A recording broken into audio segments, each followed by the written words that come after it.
Hello, I'm Ken and you're watching At Skin with Ken. I'm a Philadelphia-based esthetician and I want to show you all how I got my lips blushed. This is a new series where I show you behind the scenes of me getting the beauty treatments this time instead of me servicing a client. If you don't know what lip blush is, it's basically a semi-permanent tattooing of the lips. The service provider is going to put pigment into the lips to enhance the color correct. You can customize it to your needs. What I said that I wanted was my lips to look like I have the Hot Cherry Fenty lip gloss, the Heat line. I want it to look like that without the gloss. So this is the gloss I'm talking about here. This is called Hot Cherry and it's by Fenty Beauty and it's on the Heat line, which is the plumper lip gloss. My lips, I got one session done, and then I go back in 6 weeks to get another section. So in this next clip, you'll see that I have the lip balm, the lip gloss on, and it looks pretty similar to how my lips look now. So stay tuned. Hey y'all, so today, join me. I'm gonna get a cosmetic treatment done that I've wanted for a while. It's called lip blush. So she's gonna stain my lips with ink, and I'm here at my salon suites, gonna start.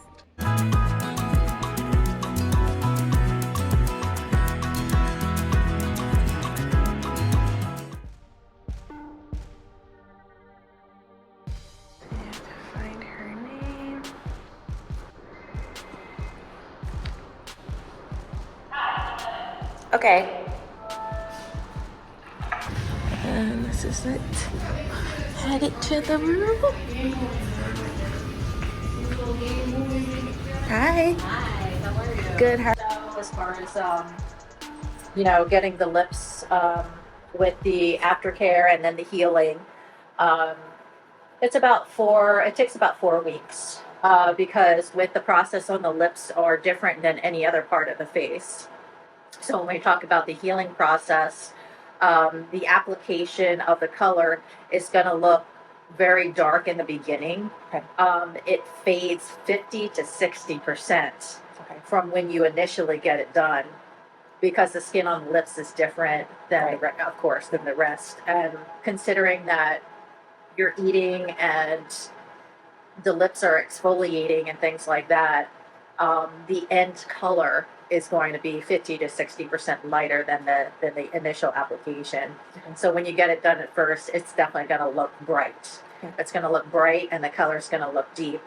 But then in 4 weeks, once the lip is healed, it goes to like the color that you want it to be, because it's going to be that much lighter and softer. You know what I'm saying? Yes.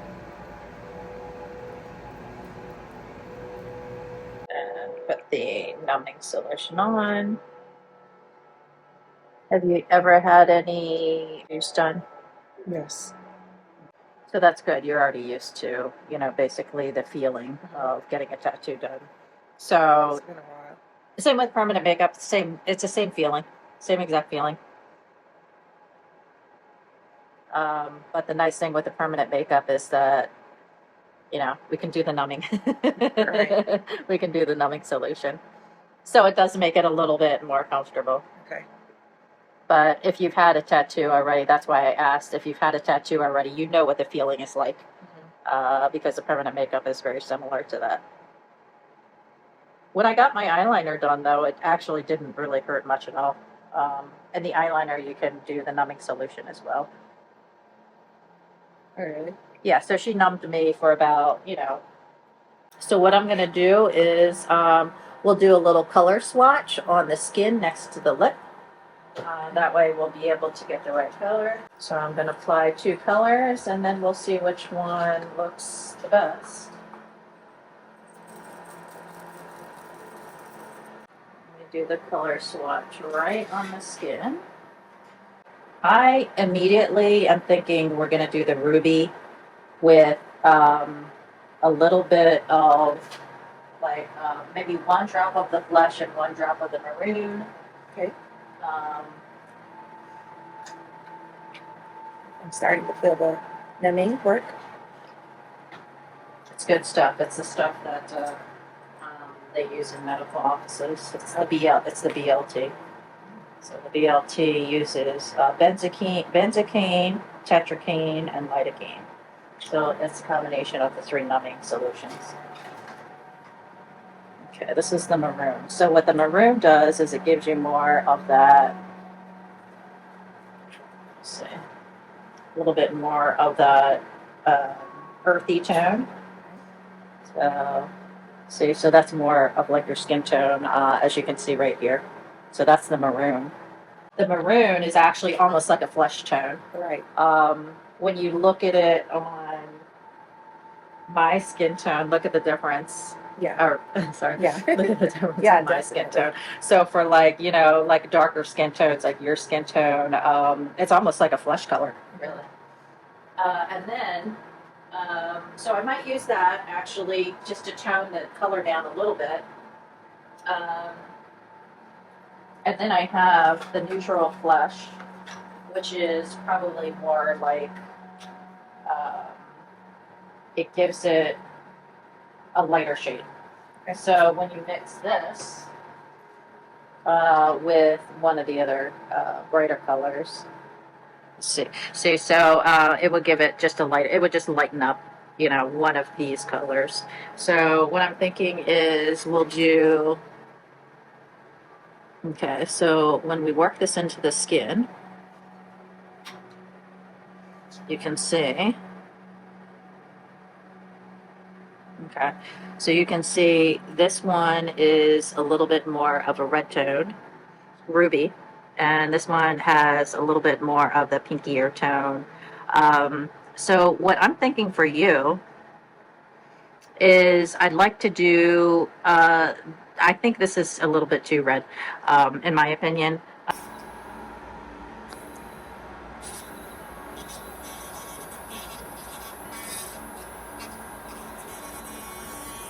Do I have to wait any time to put any lip products on? So you want to just do what you would do with a regular tattoo, which is Aquaphor. Okay. So you would do Aquaphor for at least a week, Okay. or until the lips are healed. Okay. And I would just keep using it because. So I do apologize just for this part because it is a little sensitive. Mm-hmm.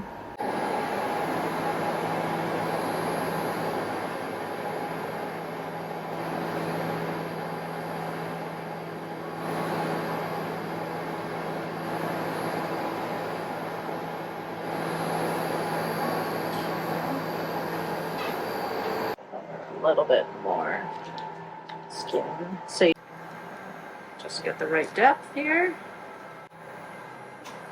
Go ahead and get started. Pain-wise, how are you feeling? It's not the most comfortable, but it definitely is a little bit better with the numbing cream. Mm-hmm. If I don't use the numbing cream, it's very, very painful. Mm-hmm. That's why, especially because the lips are more sensitive. Mm-hmm. So on the lips, especially because the skin is a little bit different, it's really, really sensitive. All right.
side of your lip.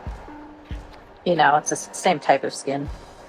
Because it doesn't have pores, you know, the color, it's very difficult to retain the color on the lips. That's why normally when you get the lip blush done, it's really difficult to tell with the whole healing process, because normally when they do the lip blush, they only take the before and after photos and they don't show you that the photo healed and the color that it's supposed to be. Because if they take a before and after photo,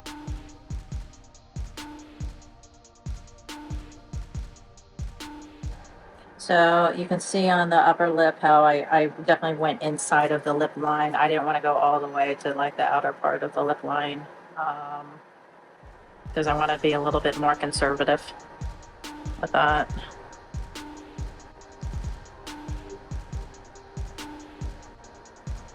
The teeth, definitely gonna have to get the teeth there.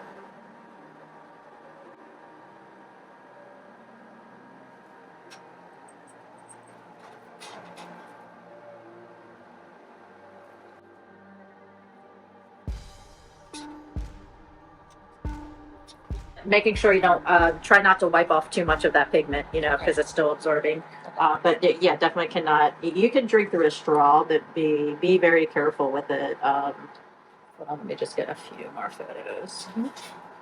Just make sure. I gotta take a million photos. Here are my lips about 3 hours after I left the salon. They feel like the numbing agent is wearing off, so it has that tingling sensation, kind of like when you get your gums numbed for a dental appointment and then it somehow affects your lips too. That's what it's feeling like right now. The color is toning down. I was able to eat and drink 1 hour post appointment, and I'm still trying to get used to the color, but I know it's gonna fade.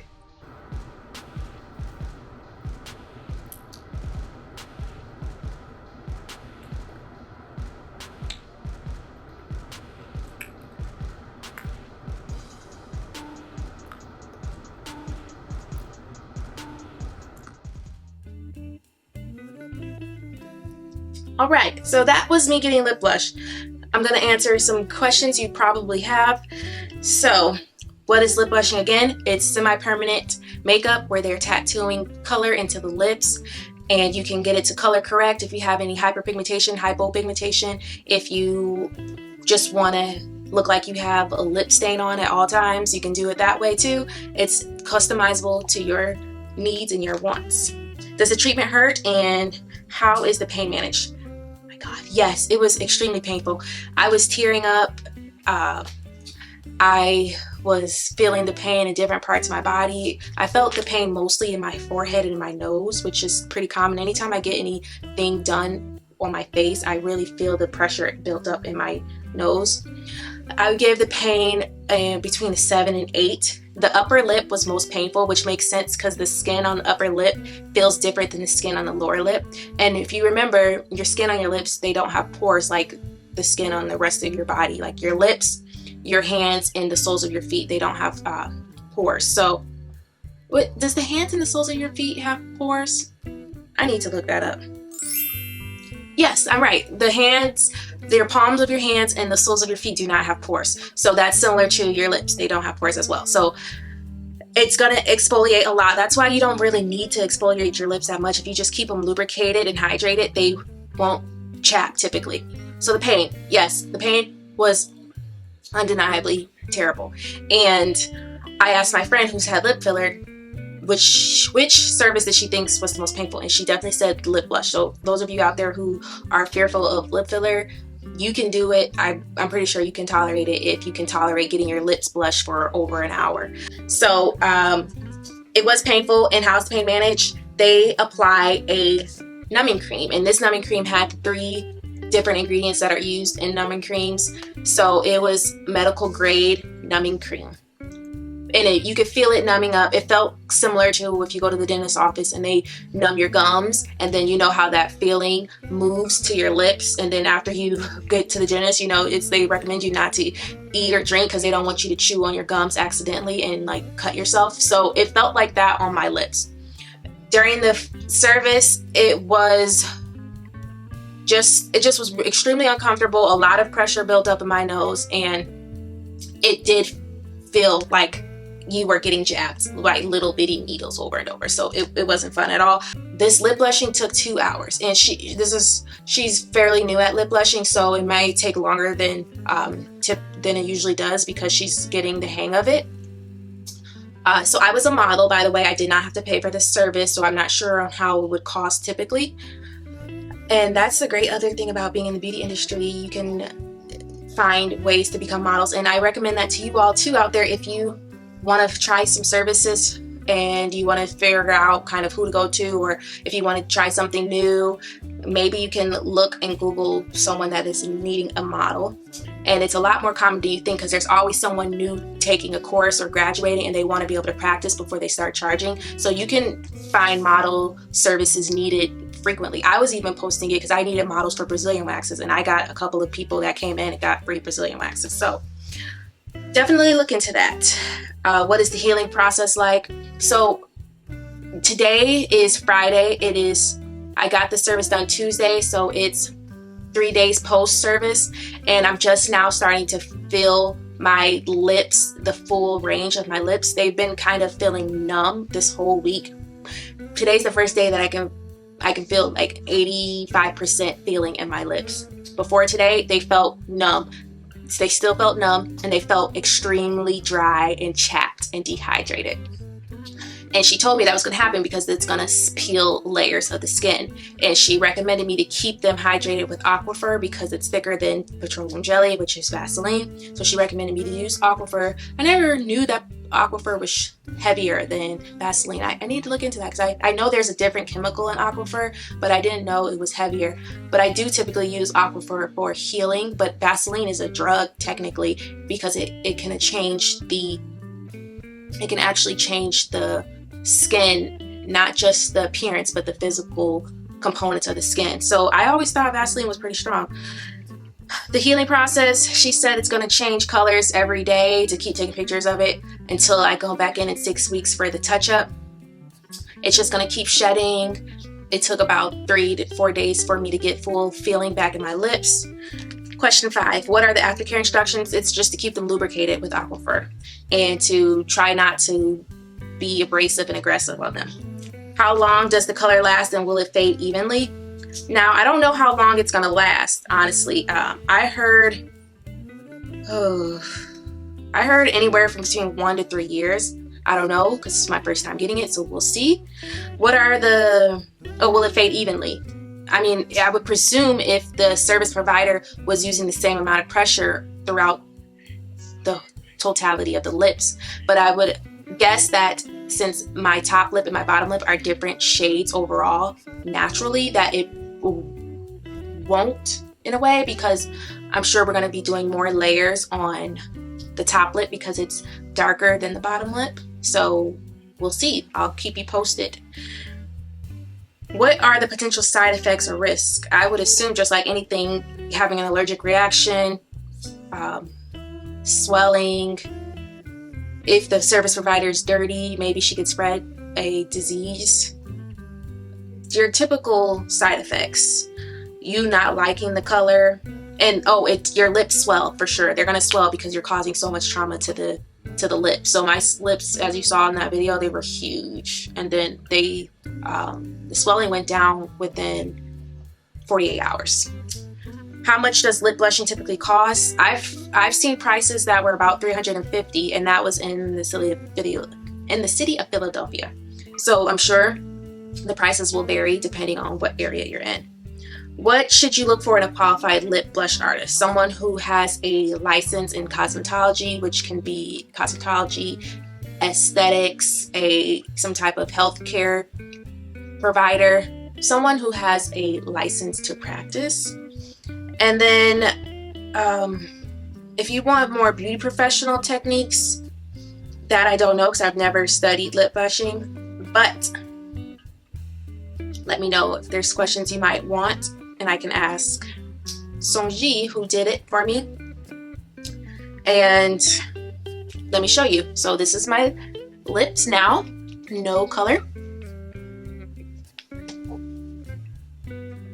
See, just a little bit of makeup from my foundation. Just wipe that off. And here's my lip color. Okay, and put a little bit of aqua first so you can see how they look with a little Vaseline. Okay, so they're still peeling now.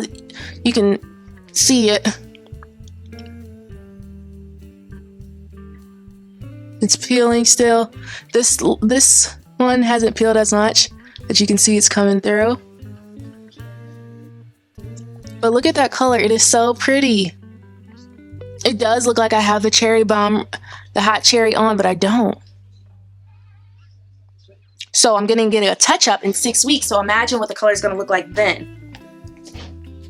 Now I want to put this on to see what it looks like. I haven't used it yet because it's got lip plumper and it's going to make my lips sting. So, oh my God, yes. Look at that. That is so pretty. So, y'all, I hope you all enjoyed that vlog. I need to be more animated. It was some parts I was a little dry, but I also didn't want to make my service provider uncomfortable by doing the most in there, especially because I'm a model and she's practicing. So, and of course, you know, I'm a huge believer in tipping. So even if you're going to be a model, no service provider never expects a tip because we know that it's not a requirement unless you're like yachting. Then it's basically a requirement, a non-verbal requirement to tip.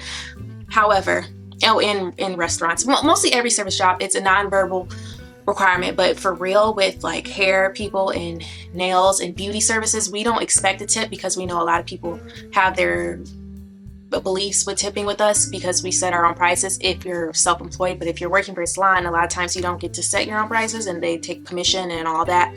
However, this is my little spiel that yes, of course I tip even if I'm doing a model, even if I'm a model, because it's that person took the time and used their products on me, and I am appreciative that they allowed me to be a model for their service, and I get something out of it, you know. So they get their training, they get their practice, and then why not give them just a little extra to say thank you.